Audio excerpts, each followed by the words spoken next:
Good evening, I'm Walter, and welcome to Concrete Block, your premier source for in-depth news and analysis. Tonight, we're focusing on a developing story in the Caribbean, where Trinidad and Tobago has granted approval for United States military aircraft to transit its airports amidst rising tensions between the U.S. and Venezuela.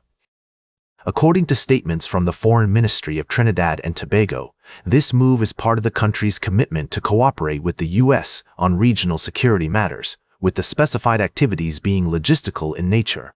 This development comes after a senior U.S.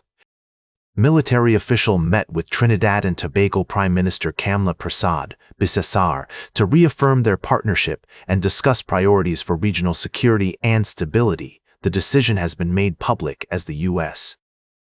steps up its operations in the Caribbean and Pacific, including strikes on suspected drug trafficking vessels that have resulted in nearly 90 deaths this year.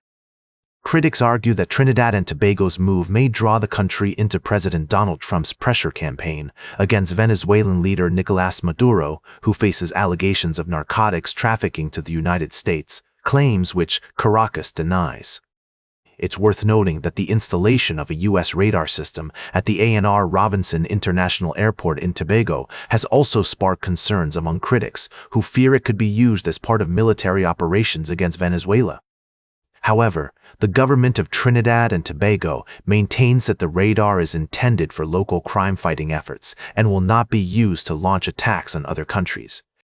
As this situation unfolds, we will continue to provide updates and analysis, ensuring a balanced view of the complex geopolitical dynamics at play. The implications of this decision by Trinidad and Tobago are multifaceted, affecting not only regional security but also international relations between these nations and beyond. We'll be right back with more of today's top news on Concrete Block. Welcome back to Concrete Block. We're diving into the latest developments in the ongoing conflict between Ukraine and Russia.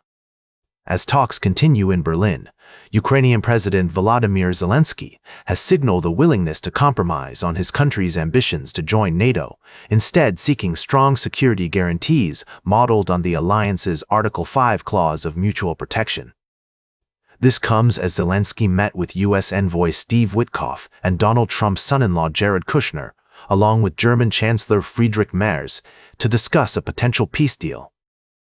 The Ukrainian leader has proposed a 20-point plan to counter an initial American proposal that was seen as favoring Russia. Details of the plan have not been shared, but it's clear that security guarantees and the reconstruction of Ukraine are top priorities. The U.S. has repeatedly stated its opposition to Ukraine joining NATO, citing concerns about provoking Russia. Meanwhile, Moscow has demanded that Ukraine abandon its bid for NATO membership altogether. The Kremlin sees this as a red line, and any peace deal will need to address this issue. As the talks progress, European leaders are set to join the discussions, including European Commission President Ursula von der Leyen.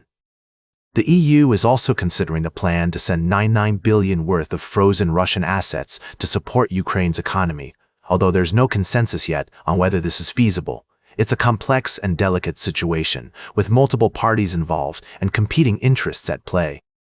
We'll continue to monitor the developments and bring you updates as more information becomes available. The conflict in Ukraine has had far-reaching consequences, from power cuts affecting over 1 million households to the ongoing humanitarian crisis. As the international community works towards a resolution, it's essential to consider the perspectives of all parties involved and strive for a fair and lasting peace. Welcome back to Concrete Block. Today, we're wrapping up with a story that's been making waves in international news. Chile has elected a new president, José Antonio Cast, a far-right candidate who campaigned on a platform of law and order and stricter immigration policies.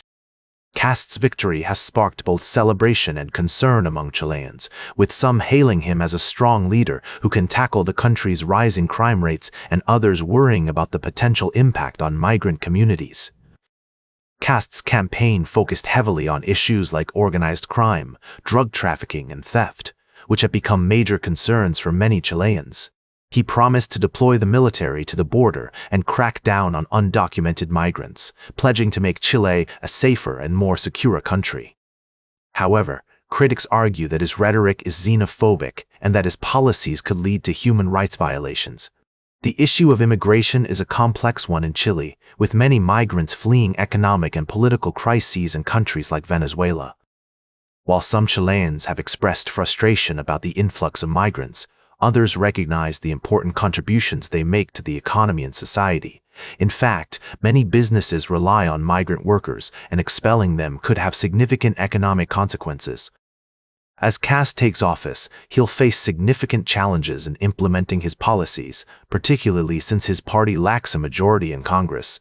He'll need to navigate complex negotiations and compromises to pass legislation, which may temper some of his more extreme proposals.